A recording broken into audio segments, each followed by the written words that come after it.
ہم آپ کی جو ہے نا اب بہت زیادہ کیئر نہیں کر سکتے، ہم بہت زیادہ بزی ہوتے ہیں، تو آپ یہاں پہ نرسنگ ہوم میں رہیں گی نا تو آپ کی یہاں پہ اچھی طریقے سے کیئر بھی ہوگی اور آپ یہاں پہ خوش بھی ہوں گے، اور ہم آپ سے ملنے آیا کریں گے، ہر روز ملنے آیا کریں گے۔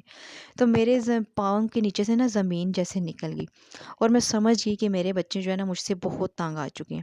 اچھا میں اندر تو چلی گئی، اور وہ دن اور آج کا دن میں اپنے بچوں کا نا دروازے پہ کھڑے ہوئے جو ہے نا میں انتظار کرتی تھی، شاید آج میرا ایک بیٹا آئے گا، اگر ایک نہیں آتا شاید دوسرا آئے گا، اگر دوسرا نہیں تو تیسرا آئے گا۔ اسی امید کے ساتھ میں نے کتنے سال میں نے گزار دیے، اور میں اسی طرح میں دعائیں ان کے لیے کرتی ان کے لیے، پر وہ بچے مجھے ملنے کے لیے نہیں آئے۔ اور ایک دن ایسا ہوا کہ وہاں پہ ایان نامی ایک لڑکا وہاں پہ آیا، جو اپنے UK میں جو ہے نا وہ جاب کے سلسلے میں آیا تھا۔ تو وہ یہاں پہ آیا اپنی فیملی کے ساتھ، اس کی ایک بیوی تھی اور ایک بیٹی تھی۔ اچھا وہ یہاں پہ آئے اور نرسنگ روم میں آئے، انہوں نے مجھے دیکھا اور مجھ سے اتنی محبت کی کہ امی جان آپ یہاں پہ کیا کر رہی ہیں؟ میں نے کچھ بھی نہیں بتایا۔ تو میں ہنسی خوشی، اور مجھے اتنی خوشی ہوئی کہ جیسے مجھے جو ہے نا دنیا کی بہت بڑی خوشی مل گئی۔ اس بچے نے مجھے اتنا پیار دیا، مجھے عزت دی، اور پھر ایک دن وہ اپنی بیگم کو بھی لے کے آیا، اپنی بچی کو بھی لے کے آیا، اور اس کی بچی کو جب میں نے دیکھا نا ویل چیئر پہ تو میرا دل بہت اداس ہوا۔ تو مجھے اپنی پوتے پوتیاں وہ یاد آ گئی۔ اچھا وہ میں نے اس سے پوچھا کہ تمہاری بیٹی کو کیا ہوا؟ تو اس نے کہا کہ میری بیٹی کی نا ریڑھ کی ہڈی کا کوئی مسئلہ ہے، تو آپریشن کے لیے تو میں یہاں پہ آیا ہوں، میں کہہ رہا ہوں کہ میں یہاں پہ جاب کروں گا اور پھر میں پیسے جمع کروں گا اور میں اپنی بیٹی کا آپریشن کروں گا۔ یہ سب کچھ دیکھ کے نا تو میرے دل میں کچھ احساس پیدا ہوا، اور میں نے کہا کہ جو میں نے جو میرے ہسبینڈ نے جو ہے نا میرے والد نے جو مجھے جب میں چھوٹی سی تھی تو انہوں نے مجھے ایک گھر گفٹ کیا تھا، اور ایک سونے کے سکے بھی تھے اس گھر میں، وہ پاکستان میں تھے۔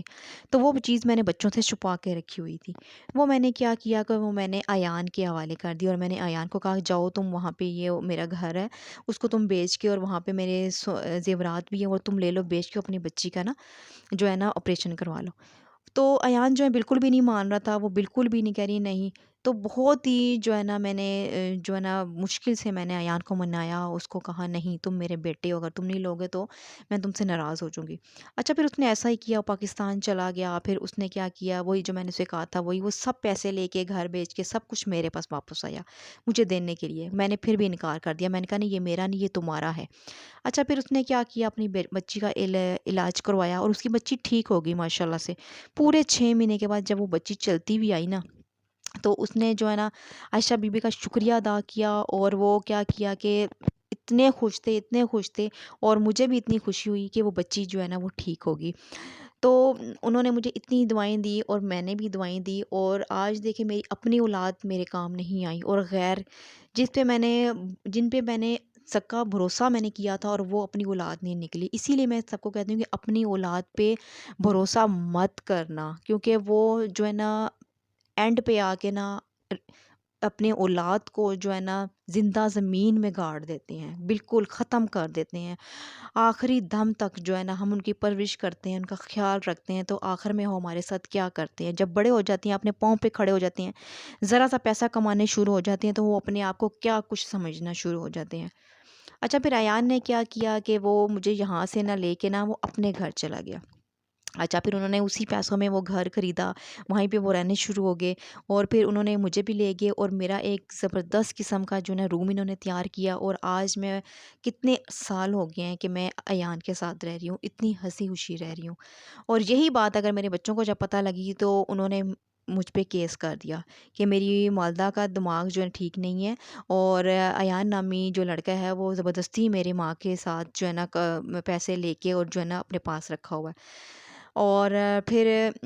میں نے بھی ایان کا بہت زیادہ ساتھ دیا، اور میں نے بھی کہا نہیں یہ سب کچھ میں نے اپنی خوشی سے، اپنے ہوش و حواس میں سب کچھ میں نے ایان کو میں نے خود دیا۔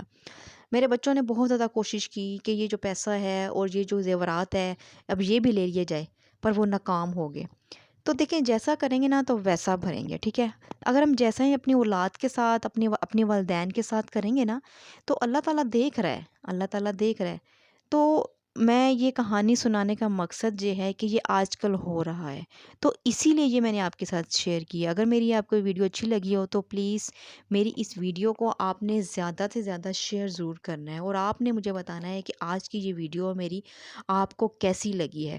تو امید کرتی ہوں کہ یہ اگر اچھی لگی ہو تو اسی طرح کی ایک ٹاپک میں آپ لوگوں کے لیے دوبارہ اور لے کے آؤں گی، کیونکہ آج کل یہ دنیا میں ہو رہا ہے۔ آج کل آپ نظر دوڑائیں نا، اولاد جو ہے نا صرف اور صرف اپنے ماں کے ساتھ اس لیے رہ رہی ہوتی ہے کہ ہمیں کچھ نہ کچھ حصہ مل جائے گا، ہمیں جائیداد مل جائے گی۔ تو ہمیں یہ تو سوچنا چاہیے ہوتا ہے نا کہ کس کا ہوتا ہے، سب کچھ بچوں کا ہی ہوتا ہے نا، ماں باپ کہاں لے کے جائیں گے؟ تو اگر ہم یہ چھوٹی چھوٹی سی باتیں سمجھنے شروع ہو جائیں نا، یقین کریں کہ ہم لالچ میں بہت آ جاتے ہیں، ہم بہت زیادہ لالچی ہیں، ہم پیسوں کے پیچھے اپنے ماں باپ کو مار دیتے ہیں، ان کو ختم کر دیتے ہیں، آخر میں ہم لوگ خود پچھتاتے ہیں۔